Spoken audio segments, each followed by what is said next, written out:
All right, and greetings. Welcome back once again, my friends, to another episode here, Red Delta Project podcast, and maybe a live feed Q&A. We'll see if anybody shows up here today, because today I'm breaking tradition a little bit. I usually do these things on Saturday afternoon, but starting in the new year, my schedule is going to be quite different as I'm taking on another role in employment, and I'm playing around with different times to do these live podcasts. And well, one of the times I'm looking at is Wednesday afternoons and evenings here. So we'll see if this works for anybody, but welcome, my friend, here. Today's episode is all about taking back control over your diet and exercise habits, your fitness destiny, if you will. Because there's an ironic thing that happens in fitness when we get into it, which is that we all come into the world of health and fitness seeking control over our body. Whether you want to lose weight, you want to build muscle, you want to improve your performance, your health, whatever you're going after, people are coming into fitness saying, I want more control over the condition of my body, how it looks, feels, and performs. And oftentimes we're looking for, well, what's the thing that's going to give me that control? What diet, what workout program, what tools and things give me control? Naturally. The uh, shame of it, though, is that, like a lot of areas in life, those who seek power and prosperity at your expense will try to convince you that in order for you to win, you have to outsource your power to them. This is very common rhetoric in business, in politics, in other aspects of life where they're like, oh, you want to be free of this negative consequence. You want to feel safe and secure and feel like you have control. Well, here's the thing, though. You can't have control because you're the sorry sinner, you're inherently lazy, you're inherently going to just eat nothing but junk food. So therefore, if you want to actually have control over the things that you're fearful of, you have to give me your power. You have to give the expert the power, or the politician, or the guru, or whoever, and saying, let me take charge for you, because you can't do it for yourself. Because if you could do it for yourself, you would have already done it. So therefore, you can't trust yourself. You have to give me the power. And this is an idea that gets indoctrinated even when you're young, like in the school system here in the Western world in America, where it's like, oh, you shouldn't trust yourself over a hunch in a test and everything. You need to confer with the teachers and everything in order to, quote, get it right. And so this fear persists in our fitness culture, where if you trust yourself and if you do things on your own to even the slightest degree, then you're going to run yourself right against the rocks. There's a problem with this, though, which is, one is, with the outsourcing of control, you also often outsource your self-esteem and self-worth. And this is very prevalent here in the Western world, here in America, where you're not supposed to hold yourself up and be self-confident. You're supposed to outsource your self-worth and your ability to do things on how much money you make, the approval of strangers, the approval of those on social media, how much people find you attractive, accolades, and things that you do in your job. Like, you get praise and awards and trophies that gives you self-worth, and things that make you basically feel like, yes, I am self-worthy. And the introspective forms of self-worthiness are discouraged.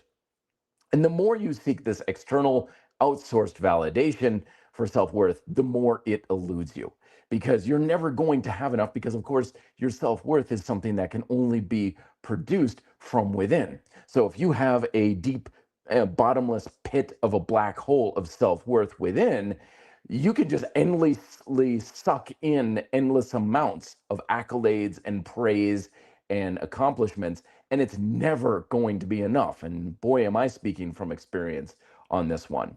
And it's the same thing in fitness, is that if you're outsourcing your security, your success, your ability to get the results that you want entirely on external sources, you're never going to find that full control. You may feel like you have it for a short period of time, like, oh, I found this diet that gives me full control over my weight levels and my body fat level. Or I found this perfect workout program that builds muscle and will control my aesthetics and my strength. But this is an illusion. Control ultimately is an illusion. And so when we are always looking for external sources of control or validation, it always eludes us to a large degree.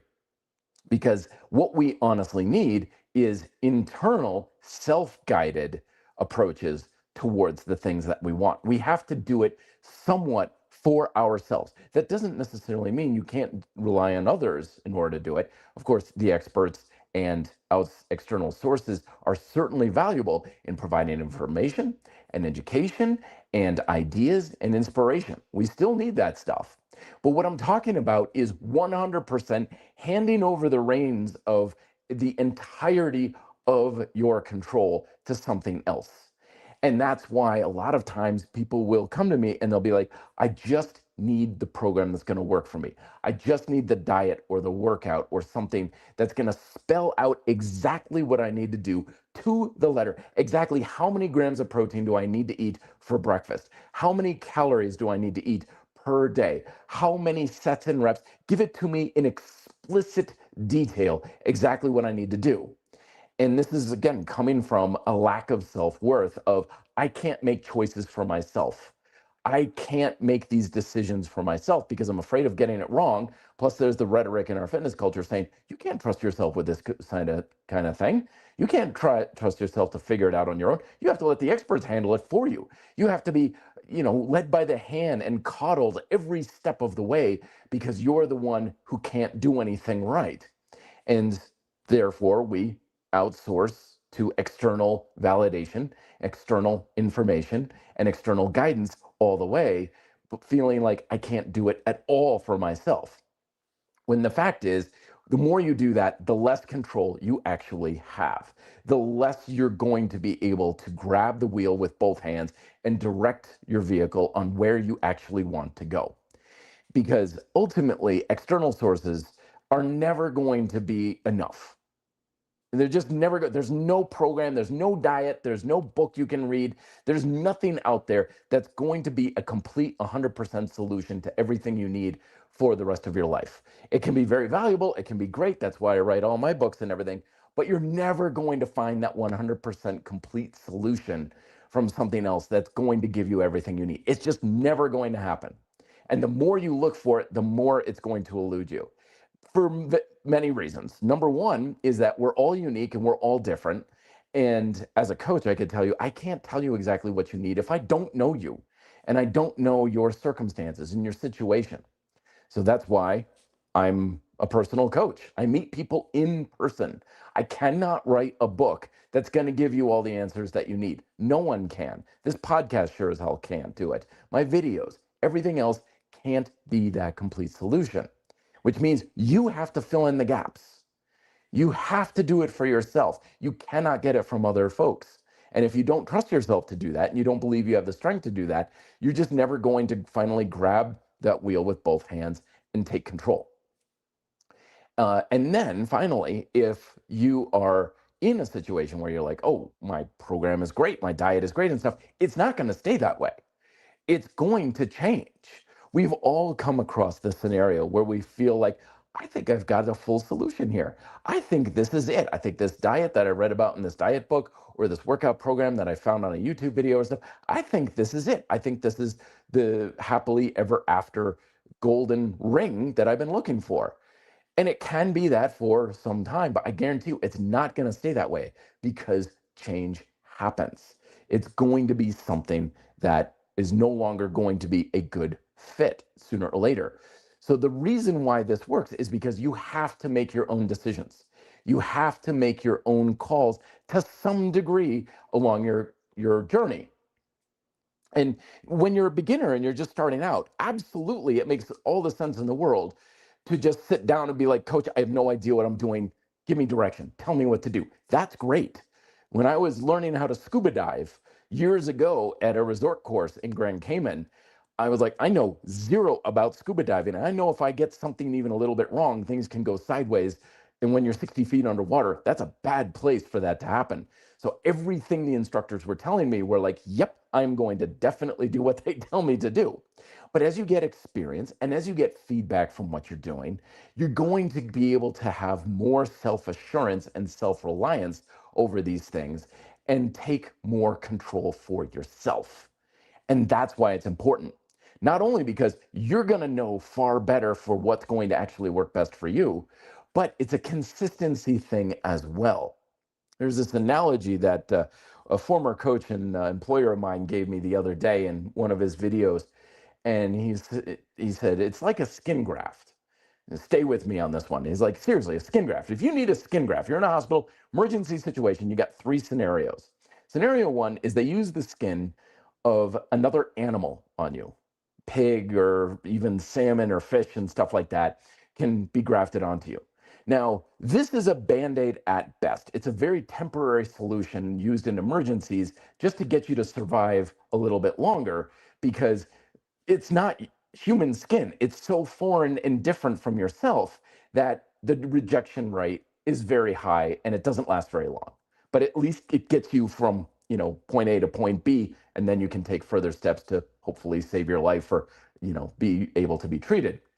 Option two is skin from a donor.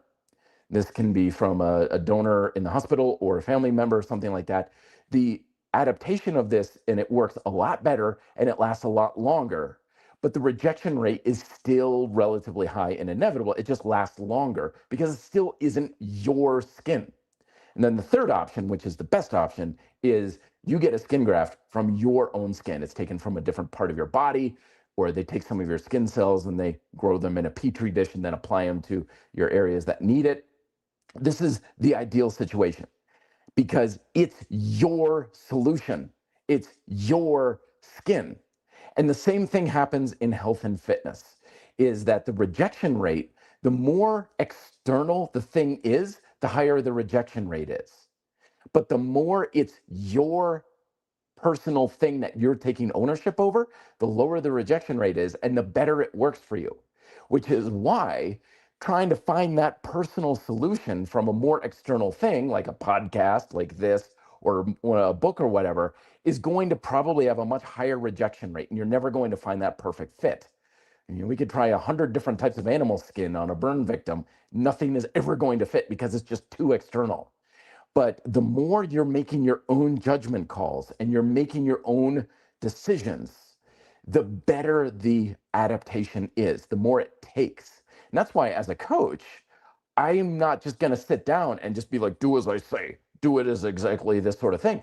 My role as a coach is to work with people. If someone comes to me and they're like, I think I need to improve my diet in order to build more muscle, I'll often just go like, okay, give me 3 things you can do to improve your diet this week. And inevitably, they'll always give me something really good. They'll be like, well, I don't drink very much water. I drink way too much beer. And I usually don't get any protein until dinner time. So I should probably eat more protein. That's awesome. That's great. I never in a million years would have guessed what they need because I would just go off of guesswork and assumption, which is what the more external sources of information will give you. It's largely based on just guesswork and assumptions. I'm guessing you need to drink less. I'm guessing you need to eat less junk food. I'm guessing you need to be more active. These are good guesses based on assumptions, but they're not you. They're not curtailed to what you need. But the more I work with someone, I'm like, okay, well, what's the challenge that you're coming across in your workouts? Well, this exercise doesn't feel quite right. It hurts this area or something like that. I'm like, great. Now that gives me information on what I can do to help them because it's coming from them personally. So the bottom line is, if you want more control, you have to stop outsourcing that control to external sources like folks on social media, books you read on, your Kindle or whatnot and stuff. And I know it's like, yeah, I produce all this stuff. I have podcasts and videos and loads of books and everything like that. And this is great information, but I want you to take this information and then use it however you want. Don't feel like I'm going to give you a step-by-step exact instructions because honestly, I'm just guessing. I'm just pulling it out of thin air. I'm basing it on absolutely nothing. And I can give you something if you want, but it's not based on anything. And do know that the rejection rate is probably going to be very high. I give you 2 weeks at best on a program like that. and this is from over 20 some odd years of coaching people, that if I give them something like that, there's probably 1 out of 1,000 people that'll still follow that program past a month. It's just the rejection rate is so high because it's not theirs. But the moment they start making their own choices of like, okay, I know this program says to do legs twice a week, but I run a lot and I'm also a bump skier in the winter.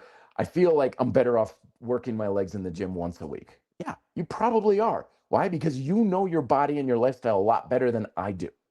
So you're going off of your own choices and you're using discipline to steer your own ship. I'm just here for the guidance and inspiration and some ideas. But if you want to take back control, you have to have ownership over your diet and exercise habits. And the more you outsource the control of those things, the less ownership you have. And there's just something about the human psyche that just kills motivation when you have too much externally outsourced things. Let's get to some questions here. By the way, I'm using a different microphone here, folks. Can you give me a little feedback on how my audio sounds? I usually do this through the mic, just the standard one here on my computer, which is good, but I've gotten some feedback on it that it's not really that great.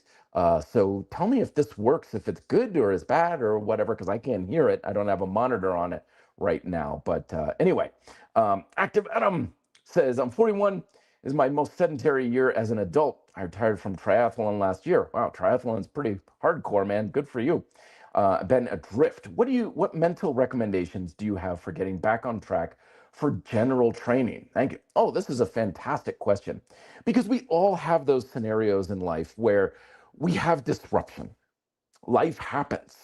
Work, illness, injury. I am right there with you, Adam. This has not been a good year for me either. I've had pretty much the entire year, I've either been battling illness or injury, some form the entire year. So I'm right there with you. So what you want to do here is start with things you're already somewhat familiar with. So your triathlon, so running, swimming, biking. Do you have any conditioning exercises that you've used as well? Were you taking a kettlebell class at some point or something like that? Start with what you already know and what you know has worked for you. So if you're thinking to yourself, well, I did this one exercise and that was always great, and I always felt amazing doing it this way, there you go. The beauty of what you're doing here, though, is that you no longer have to conform to the guides of a race anymore if you're not doing the triathlons anymore.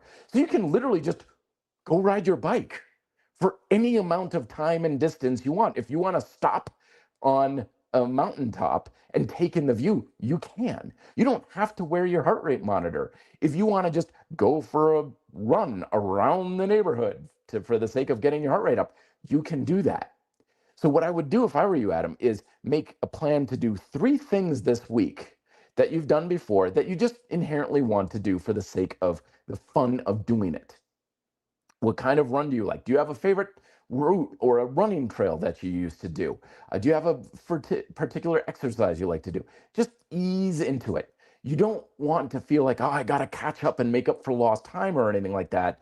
You want to feel like I'm just doing something productive for myself again.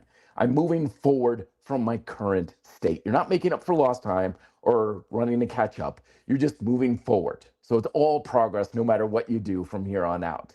So that's what I would do. 3 things you're going to do this week. It could dust off the kettlebell. I'm just guessing. See, all I can do is guess. I don't know what you like to do. Go for a bit of a run. Just nice and easy. Get into the groove. Feel good. Make it a top priority to feel good about what you're doing.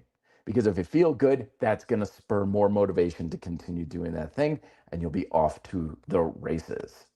Hopefully that helps you, my friend. Some unknown hacker. Well, if I know your screen name, you're not unknown now, are you? I bought all your books in Black Friday. I'm literally in the middle of playing around my NOS suspension drainer right now. Fantastic, my friend. Good job. Well done. If you have any questions on the NOS, or if you're looking for any setup ideas and stuff, if you're new to it, let me know. Start here. Suspension calisthenics, since you got that suspension drainer there. Start with this book, if it's one of the ones you picked up, suspension calisthenics, how to turn that portable set of suspension straps into the weight machine that you can take anywhere. Start there. And as always, folks, if you need to get in touch with me, reddeltaproject@gmail.com. That's the best way to reach me directly. I have the Instagram and the TikToks and everything like that, but seriously, I don't get on social media very often. If you DM me a message or something, it could literally be weeks until I get back to you. So just send me an email and I'll definitely get back to you within a day or two if you have any questions. So fantastic. Me mine. Thank you very much for the post here, guys. Don't forget to like, share, subscribe, donate $5. Thank you very much. It is the holiday season, folks. Much appreciated for that. Let's go into speaking of kettlebells here. What are your thoughts on the Turkish get-ups? Is it actually helpful, or is it normally gimmicky circus trick kind of thing? So there's two things to unpack here real quick. Going along with our theme tonight of taking control for yourself is to hell with my thoughts on it. Like, my thoughts should really not matter to you very much, because my thoughts and feelings about something is going to matter to a hill of beans when it comes to your motivation and your ability to get what you want out of it. Okay? It's your thoughts about it. It's your thoughts and ability to, or your opinion on it, that matters most. No matter what you do in life, you're going to have those out there who are going to be like, that's stupid, that's dumb, only idiots would do that. That's the most ridiculous thing in the world. And you're also going to have people say, this is the best thing ever. You need to do this. You can't call yourself a man unless you're doing this exercise or whatever. Both opinions are entertaining, but they ultimately are not that important, because your own opinion is the one that is by far most important, because that's what your motivation's tied to. Now, me personally, there's two ways to look at the Turkish getup. Number one is it's kind of like a burpee. It does a lot of things for you in a short period of time with one relative movement pattern. So it's like a Swiss Army knife. It's a lot of functions in a small, compact thing. So in that regard, it's fantastic. It has also, it's got shoulder stability going on. It's got core stability. You got hip drive. You've got your lunge basic motion there. You've got your chest press, overhead press. There's a lot going on with that, and for that, it's awesome. So if you're ever like, I just want something to give me some general strength stuff so I can not die early kind of stuff, awesome and great. Some people also, they just like doing it. You know, there's plenty of stuff out there that the only reason to do it is it just makes you feel good. Like, I don't know why, I just like how it makes me feel. I just feel good when I do it. I'm like, that's reason enough to do it right there, right? But my personal take on things is that, like the burpee, it does a lot of things, but I would argue it doesn't do anything very well other than make you good at Turkish get-ups. Like, if you're coming to me, you're like, I want to be really good at overhead press and lunges, I would give you more direct training. Practice your overhead presses, practice your lunges and your carries and things like that. Go more directly after what you want. So that's my take on it, but yours is the one that matters. So that's why I'm not really a big fan of techniques and exercises and stuff that do a whole bunch of different stuff. I'm very particular about what I want out of my training, and what I want is very focused and very directed. So my training follows suit. I don't do burpees. I don't give anybody burpees. It's a great exercise for a lot of things. Excuse me, I misspoke. It's an exercise that helps you do a lot of things. It doesn't do anything well, though, other than get your heart rate up. And even then, if you're like, I want cardio, I'm like, okay, well, let's make sure it's going after something that's more applicable for you. So that's my general thoughts on it. But it's all about what your feedback is. Because that's the thing, folks. If you don't know something, too, if you're like, oh, I don't know, this guy says this about the Turkish getup, and this guy says this other thing, and other thing. Again, when you're outsourcing ideas and opinions and feelings about something, you're never going to figure it out for yourself. You're just not. You're just going to keep getting ping-ponged back and forth between the two things and paralysis by analysis. So that's why the ultimate tool in our arsenal to build self-confidence and direct your own ship is roll up your sleeves, get your hands dirty, and experience the darn thing. And that's going to tell you the most valuable information you will ever come across about that thing. More than the entirety of the internet, more than AI and social media, all of it combined for the next 1,000 years. It doesn't matter. If you try something and you're like, oh, this thing is great, I am loving this, There's your answer. Go with that. The other stuff does not matter. Unless you're like, okay, how do I improve the Turkish getup? And there you go from that. Like, case in point, right? I've been playing around with these. These are blood flow restriction cuffs. Lots of stuff out there I find online. Some people love it, some people don't. Does it matter? No. I bought these on Amazon, and I'm like, the only way I'm going to learn about this for myself on whether or not it's going to be good for me is if I actually do it and practice. I've had a couple workouts in, I've gotten some valuable feedback. I'm going to keep learning about little ways on what I can do to improve it and get as much out of it and stuff. But that's what matters most. I don't give a damn if the greatest strength coach in the world says it's worthless. That's completely trivial. They could also say it's the best thing in the world. Doesn't matter. Your opinion is the one that matters most by far. And the best way to have a valid opinion is with experience. Because if you don't have experience about something, you can't have a valid opinion on it. An unknown hacker, I skipped this earlier, saying, have you considered producing any content focused on resistance bands? I found them to be very useful. Yes. Excuse me here. I've got, let me see if I can't pull these out. So this is my resistance band collection from a company called Vector Athletics. I've got reviews already on, if you just search on my YouTube channel, resistance bands, you're going to find a bunch of information. And to be honest with you, I've never, well, let me rephrase that. I used to be huge into resistance bands because I was always about what kind of ways can I strengthen and condition my body without depending on things like gyms and a lot of expensive equipment and stuff. And bands are great for that. Portable, simple, cheap, versatile as hell, right? But I kind of got out of resistance band training when I got into actual weights, because I do have some downsides when it comes to strength training again, I go into it with other things, but bottom line is, for the most part, I'm not a big fan of them for me. Again, you could use them and find they're the best thing ever. That's what you should listen to, and to hell with what I say. But I am using bands a lot more now in conjunction with calisthenics as a source to augment the resistance of calisthenics, both for adding resistance and assistance. And I did a podcast on that, and I've got videos again here. If you just, again, search resistance bands, then you're going to find a lot. And I'm going to actually write a book on it as well, because bands for the sake of augmented resistance on a body are really fantastic. They have huge advantages over things like weight vests and dip belts and things like that. So yeah, I'm starting to come around and like them for different applications. And again, how do I know that? Experience, pure and simple. I have the guy who produces these. You know, I have a link on the website. If you look, these are cloth. These are much more comfortable than latex bands for a lot of the applications I'm using them for. He's like, what about using resistance bands with calisthenics? And I was like, oh, I don't really want to do this. I don't really like resistance bands, but what the hell? I'll give it a shot. You always got to try and experiment with stuff too. And within a couple of workouts, I was like, man, these things are great. This is fantastic. The feedback I was getting was fantastic. I was like, okay, learn something new every day. But the only way I would know that is if I did it. I could look at a million websites and ask ChatGPT, what do I think about resistance bands? Are they effective for building muscle? Blah, blah, blah. It doesn't matter. I just did a couple of workouts, experimented, played around with some exercise, and I'm like, whoa, man, this is a heck of a lot better for me than using a dip belt. Hell yeah, this is great.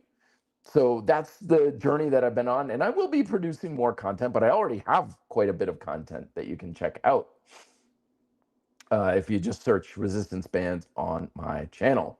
I think it's under the weighted and progressive and weighted calisthenics playlist too.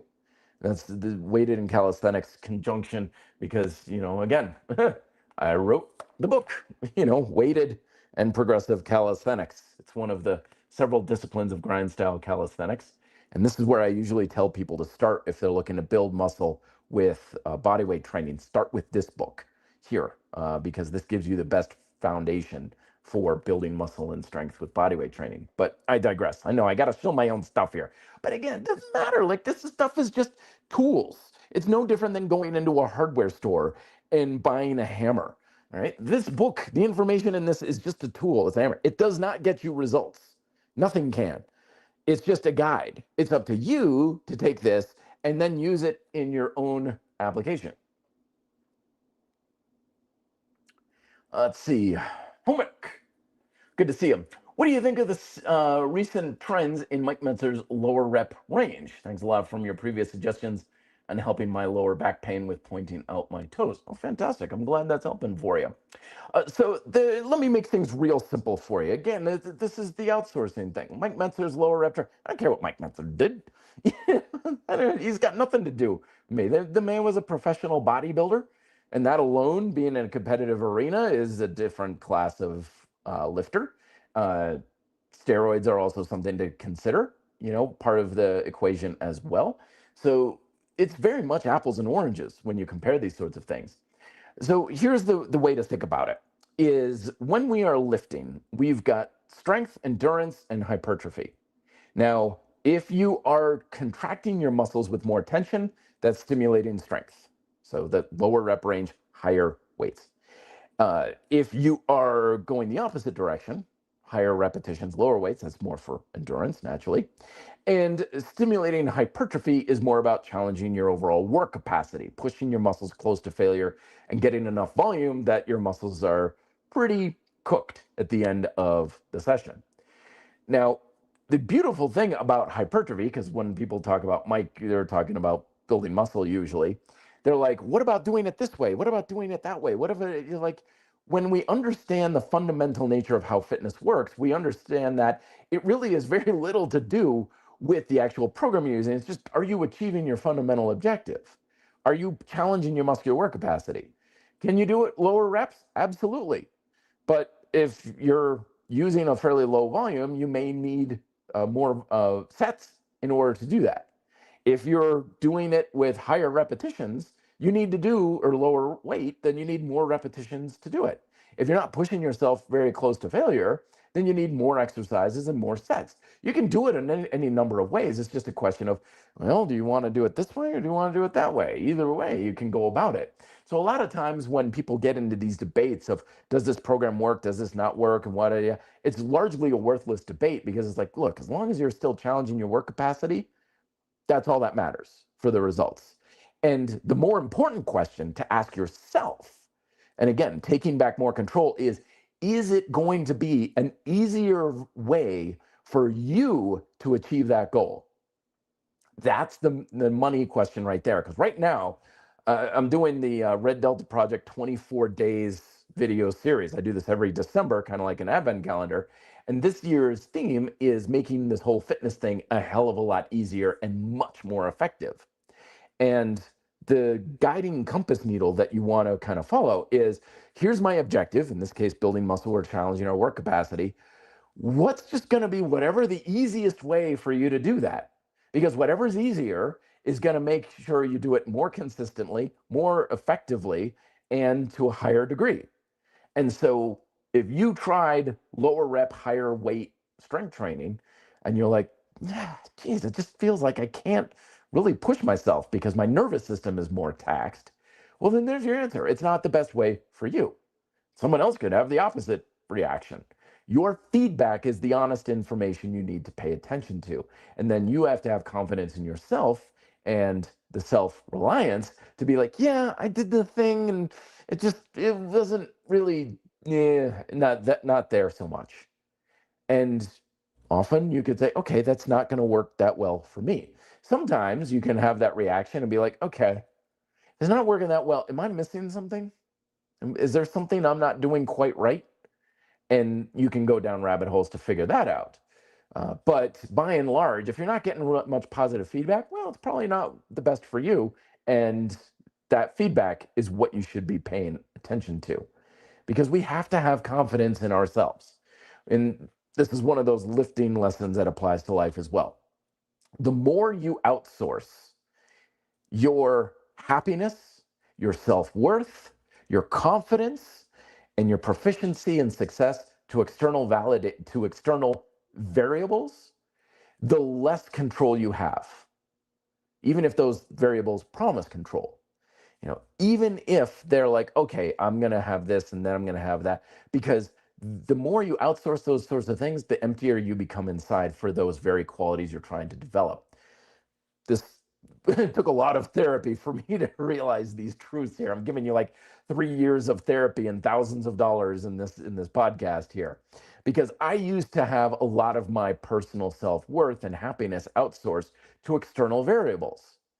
And so when those variables were in place, I was on top of the world. I was like, I'm unstoppable. I'm the king of the world, to quote the cliche movie quote. But boy, when those things collapsed or got compromised because they're external variables, I can't control them, or I have very little control over them. So I was always vulnerable to the collapse of whatever that variable was. Well, then my life is ruined. I can't even get out of bed in the morning. I'm so depressed. I'm so sad and upset with myself because this one thing or a couple of things that I put all of my external self-worth and validation and happiness on suddenly isn't there anymore, because of course you can't control those external variables to begin with. Then it's like, well, what am I even living for, kind of thing. But when you flip it around and you're like, I have self-worth, I have self-confidence, I have these things from within, then the external variables, they're still great, they're still wonderful. But if they collapse, it's like, it's not going to destroy me anymore. It's not going to be the end of the world. And the more we have that outsourcing to external variables, the less control you have, the more anxious you are about losing that control, and the more it can potentially hit you emotionally and mentally and even physically, and you have less control over that sort of thing. And the more you have dependence on external variables, the less freedom you have, because that's what Red Delta Project is all about. It's not just about fitness, it's about personal freedom to live life the way you want to live it, to do fitness your way. And the more you become dependent on external variables, the less control and freedom you have, and the more control and freedom someone else has. It doesn't mean you can't have these things. Absolutely. I've got, my carbon fiber racing mountain bike and road bike in my bedroom right there. They're fantastic machines. They're great. Do I need them to be in shape? Of course not. Right now it's snowy and crappy and I haven't ridden my mountain bike in 3 weeks. Does it matter? No. But there was a time I was dependent on that. And boy, if I didn't get my ride in like 48 hours, I was not a very pleasant person to be around, because I was outsourcing my self-worth and my happiness on, I have to be on a mountain bike. I have to get in my cardio. Otherwise, it all goes to hell. Now I'm like, yeah, I don't need that stuff. I want it. It's great, but I sure don't need it. And therefore, I have more self-control and power over myself. And it's a lot better. It's a lot better, myself. Homework saying, I'll remember to focus on different methods of failure for some time: endurance, total weight, or capacity in general. Going to work out more if it's easier, though. Yeah, sure, go for it. Work out more, work out less. Again, play with different things. Go for the feedback. Because when we are so concerned about doing it right, this is another thing that got pressured into us when we were kids in school. You better do it right. You better not mess up. And it's like, oh gosh, I don't want to make a mistake, kind of thing. That kills our creativity. That kills our curiosity. That kills our ability to just experiment and play with things. I'm a DIYer at heart. I got some new straps coming in the mail in the next week because I'm just playing around with a new DIY suspension strap setup. Very excited about that. There's absolutely a high likelihood that I've wasted my money on those straps. I could use them, get them, and be like, yeah, this design sucks. Okay, that was $40 just wasted, but it wasn't wasted because it gave me experience. And I'll learn from that and I'll move forward. And I'll probably still just keep using my Nosk suspension straps because they've been the best for me for umpteen years because they're awesome. But I'm willing to experiment. And if we're not willing to fall on our face a little bit from time to time, then we don't explore. And if we don't explore, we're not going to find those solutions and those answers that are actually best for us. And we continue outsourcing our happiness and our self-worth and our validation and our success to other things and less control. No, Nijar is, yeah, Stoicism. Yeah, absolutely. Yeah, I've read books on Stoicism and followed certain things, and yeah, very highly influenced by that sort of thing. Joseph, my man, coming on in. Good to see you, my friend. Matt, I've been doing more isometrics in my workouts, as you mentioned. Yep. No, that was another email. In my workouts, what do you think of doing 2 sets of 30-second hold and finish one good set of dynamic movement to burn out the muscle? So a lot of times I go with dynamic sets and use an isometric as a finisher. You're just flipping it around. I don't know. What do you think about it, Joseph? What is your feedback telling you as far as your ability to achieve your goal with that? Because this is the reason why we need to understand our fundamental objectives, folks. If we don't know the fundamental objective we're trying to achieve in our diet and our exercise habits, we have no basis for judgment on whether or not something's actually going to be good for us. We're just groping around in the dark, randomly trying things, hoping we're going to stumble across a solution through blind luck. But when we understand our fundamental objectives, everything becomes much sharper and more clear from your experience. So, what is your experience telling you, Joseph? Seriously, let us know right now. What have you done with it? Has it helped you achieve a higher level of challenging your work capacity? Do you feel like you can push yourself harder with intensity? Do you feel like it's more on the endurance side of things? What is your experience telling you from that sort of thing? Because that's going to tell you a lot more than anything I would tell you. And it's one of those things that if you don't have much experience with it, well, no one can possibly know. Again, a lot of times it's just different ways of making the same applesauce. It doesn't really matter one way or the other. It's all coming to the same kind of solution. And it's one of those things that you find for yourself. I think it's great, isometric from dynamic. Your legs are probably going to turn to lead if you do that with squats, though. If you get a couple of hard isometric squats, uh, particularly if you're like turning to lead, and then you do your dynamic stuff, it's going to hit you pretty hard. So he's following up saying, I want to build muscle. Isometrics at the end give me a good stimulus in my muscle, and I feel a good burn in my muscles. Yeah, very good. So remember, challenging work capacity. So what exactly does that mean? That means basically using up a lot of the energy in the muscle, pushing yourself in the acute sense in a set towards close to failure. So you're like, oh gosh, I can't really get much more. Okay, that's it, I'm done. But also in the broad sense, in the workout, where you feel like the muscle is pretty depleted too. So in context of like pull-ups, for example, if you're really challenging your work capacity, you're going to have a sharp drop off in how much you can do pretty quick. So you get like 10 reps and then 8 reps and then 7 reps, and then suddenly you're getting like struggling to get like 3. So your energy reserves in the muscle are pretty well depleted, and at that point you're done. You're done. Whether it takes you 5 sets to get there or 2, when you get there, right? So when you're looking at depleting your energy reserves, you're challenging your work capacity, you may find, Joseph, that you get it more one way or the other, and that can give you good feedback. Also, look at things more subjective too, like joint issues and stuff. Does it feel better on your joints? Do you feel like you can work your muscles better, like you're engaging your muscles better mind-muscle connection? What about other limiting factors like cardiovascular and endurance and stamina?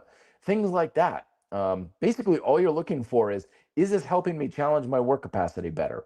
And if the answer is yes, well, then it's going to work better for you.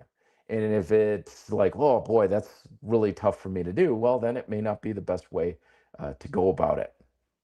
So take control, my friends. This doesn't mean you have to shun the experts and be like, okay, I'm not going to listen to anybody. I'm just going to do my own thing. No, that's just the lone wolf philosophy is just as foolish as complete outsourcing of the expertise, because now you're just going on whatever you're bringing to the table, and that's going to be very limited in most cases.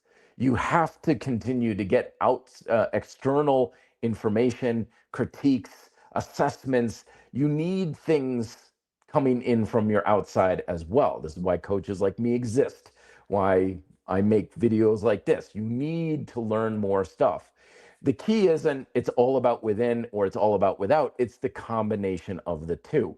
Taking information Use it as you see fit. In Bruce Lee's old quotes, right? Adopt what is useful, discard what is not, and add what is uniquely your own, or something to that degree. So assess what you're doing now. What is working for you? What is not? Have the courage to break free of dogmatic restrictions according to an ideology that are running you aground. You're following a diet and you're like, this is great and everything, but man, I know they say I shouldn't eat eggs, but I really do like eggs and I feel better in the morning if I get a good, omelet in me once in a while. Well, then you eat the eggs. To hell with what the diet says. But the science and the experts, to hell with that. Your experience matters. That's top. Always. You do something, who cares if it colors outside the lines? Even if you're bending the rules a little bit, if you're like, that really worked for me. Wow, that's what you go with. End of discussion. Doesn't matter what I think, doesn't matter what I say, doesn't matter what the AI says or the experts or anything like that. You can use that difference of opinion, though, as a source of introspection, though. It's like, okay, so you keep saying that this diet is the best way to burn fat and that carbs are the spawn of Satan. Yet when I eat more carbohydrates, particularly from like fruits and maybe rice and stuff, I look better, I feel better, and I perform better. Okay, there's discord there. What's going on? If you can come to the table with an inquisitive mind saying, like, what are we missing? Then you can really get to the information you need. Because a lot of times, no one is either right or wrong. It's just a matter of, is your belief or perspective complete? He's like, yeah, okay, this guy's got this opinion. He's right. This other guy's got an opposite opinion. He's also right. What are the pieces they're each missing to put their perspectives into proper context? Because when you understand that, that's where you will understand where to put it in your own practice and again gain far more control. So thank you very much for listening, folks. Again, I'm possibly going to be doing these more on Wednesday afternoons, the audio to this podcast, of course, on your podcast directory of choice. Like, share, subscribe, all that kind of stuff does help me out quite a bit because this podcast is free for you, not free for me. And I sincerely appreciate it. But thank you very much as always. And check out my books. I mentioned a couple already. Progressive and Weighted Calisthenics. This is the place to start for building muscle with bodyweight training, suspension calisthenics, how to use the world's greatest portable weight machine you can take anywhere, and everything else. I got links down below to all the equipment I recommend and my books and stuff on PDF on the website, also available Kindle and paperback on Amazon. So hope you guys are going into December like a bat out of hell, and I will talk to you guys next time. Till then, be fit and live free.